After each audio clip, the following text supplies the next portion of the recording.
Hi friends, నమస్తే. ఎలా ఉన్నారు? బాగున్నారా? అందరికీ హ్యాపీ భోగి, హ్యాపీ పొంగల్ కూడా అంటారండి. మా ఊరి సైడ్ అయితే కూడా హ్యాపీ పొంగల్ కూడా అంటారనమాట. ఈరోజు వచ్చేసి మా ఇంట్లో హ్యాపీ పొంగల్ కాబట్టి పొంగల్ చేశానండి. రేషన్ బియ్యంతో చేస్తుంటే అస్సలు బాగోలేదన్నమాట. అందుకే సన్న బియ్యంతో చేశాను. పొంగల్ అయితే టేస్ట్ అయితే చాలా బాగుంది. ఇంటికి పల్లీల పచ్చడి చేసానండి.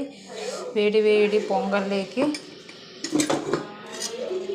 పచ్చడి పిల్లలకైతే పెట్టేసాను. నెయ్యి అండి, వేడి వేడి పొంగల్లోకి పచ్చడి నెయ్యి వేసుకొని తింటే టేస్ట్ అయితే భలే ఉంటుంది. ఇది వచ్చేసి 8 అండి. నెయ్యి చాలా బాగుంటుంది. 1/2 kg తీసుకున్నాము. టేస్ట్ అయితే కూడా 1 monthనే సరిపోదు. కాకపోతే మంచి స్మెల్ అయితే ఇండ్లంతా భలే ఉంటుందండి.